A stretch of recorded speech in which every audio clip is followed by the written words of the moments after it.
A gente falou de DAO, então, que é centralizado, os DApps, centralização, e acho que a gente está voltando muito nessa palavra, né, descentralização. Então, o que você acha, como, assim, como que o Ethereum ajuda a descentralizar as coisas e, tipo, por que isso é importante, sabe? Por que eu gostaria que eu tivesse coisas descentralizadas? Por que eu gostaria de ter um aplicativo descentralizado, uma organização descentralizada? Quais são as vantagens disso? Acho massa.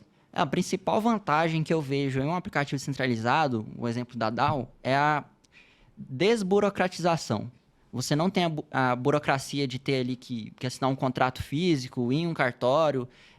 Exemplo disso é os cartórios virtuais também. Você já consegue emitir um documento, assinar ele na blockchain e ele fica ali na blockchain. Qualquer pessoa que pegar aquele documento de novo consegue conferir se é aquele mesmo que foi assinado na blockchain.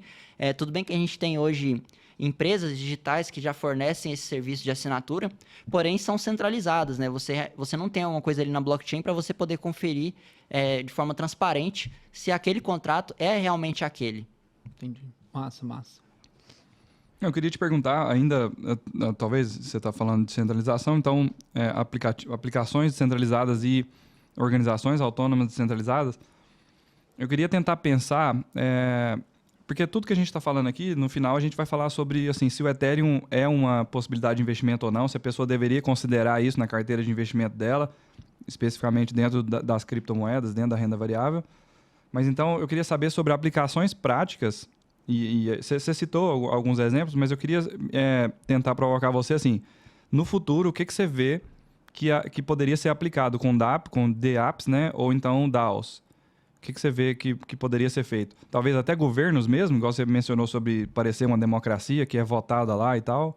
Ou você vê algum outro uso? Ou já tem alguma coisa que está em curso aí que você acha que é para isso que vai caminhar isso?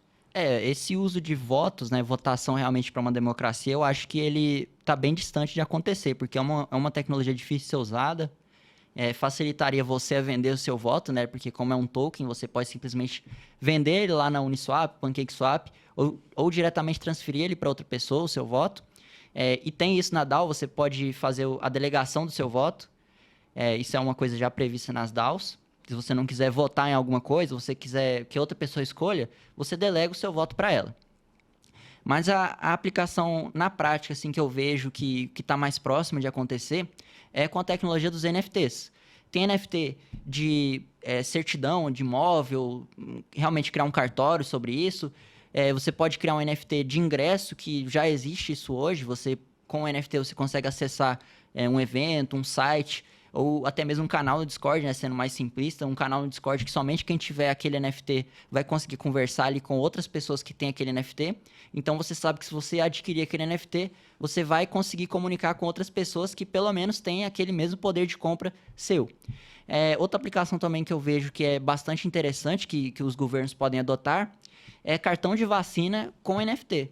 Essa eu acho que é uma aplicação bastante interessante, eu não vi ninguém ainda falando sobre isso, mas eu acho que o NFT seria uma aplicabilidade perfeita para isso, porque com o NFT você vai conseguir validar se a pessoa realmente tomou aquela vacina, se pode acessar aquele lugar. E sem precisar guardar em papel, né? Exatamente, como tudo é de forma hoje. digital e descentralizada e transparente também.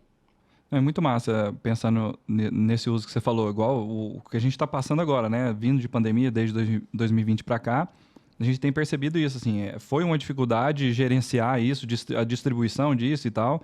E também hoje... Falsificações. Exatamente. E hoje da pessoa comprovar isso em algum lugar. Às vezes você viaja e no aeroporto, pô, vai te pedir o seu passaporte de vacinação. Teve até o caso agora que o site lá do Ministério da Saúde foi hackeado e todo mundo que precisava desse passaporte não tinha acesso. Teria que usar o de papel, só que muitos países não aceitam de papel. E se fosse o NFT, resolveria isso, porque mesmo o site do emissor desse NFT sendo hackeado, você está com o NFT lá na blockchain, então você conseguiria comprovar que você é dono daquele certificado e você tomou aquelas vacinas que aquele país obriga você a ter, né? E falando sobre isso, até um pouco sobre as diferenças ainda entre Bitcoin, que é a moeda principal, e o Ethereum. Essa parte de descentralização, como que você vê isso? Assim, a gente já ouviu algumas coisas, algumas opiniões, dizendo que o Ethereum não é tão descentralizado quanto o Bitcoin, né? Não sei se você pode explicar para a gente por que o pessoal fala isso, ou se você concorda ou discorda disso e argumentar sobre isso. Eu concordo quando comparado ao Bitcoin, porque o Bitcoin é bem mais fácil de você rodar um full node, né? O full node, para quem não sabe, é um computador que você vai deixar dedicado só para salvar os dados da blockchain. E quando a gente vai para o Ethereum, o full node de Ethereum ele pesa bem mais de 1 terabyte, enquanto o do Bitcoin é bem menos que isso, né? Eu não sei falar aqui o tamanho agora, mas do Ethereum você precisa de um poder de armazenamento bem mais alto que o Bitcoin, sem contar a demora para sincronizar os dados, né? Porque quando você inicia o full node, você tem que esperar até que ele baixe todos esses dados da blockchain, isso demora muito no Ethereum. Isso favorece a centralização da blockchain do Ethereum. Isso é verdade, você pode comparar o número de full nodes do Bitcoin com o número do Ethereum, ele é bem mais centralizado. Eu acho que por conta, né, de ter os smart contracts, faz a blockchain crescer muito mais rápido que a do Bitcoin. A do Bitcoin, por exemplo, um bloco dura 10 minutos, a do Ethereum dura 15 segundos. Então, isso favorece esse crescimento exagerado da blockchain.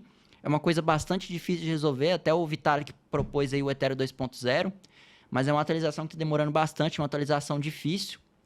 E eu acho que o Ethereum vai continuar aí centralizado por um bom tempo ainda, até eles conseguirem resolver esse problema que ele propõe resolver com o Ethereum 2.0.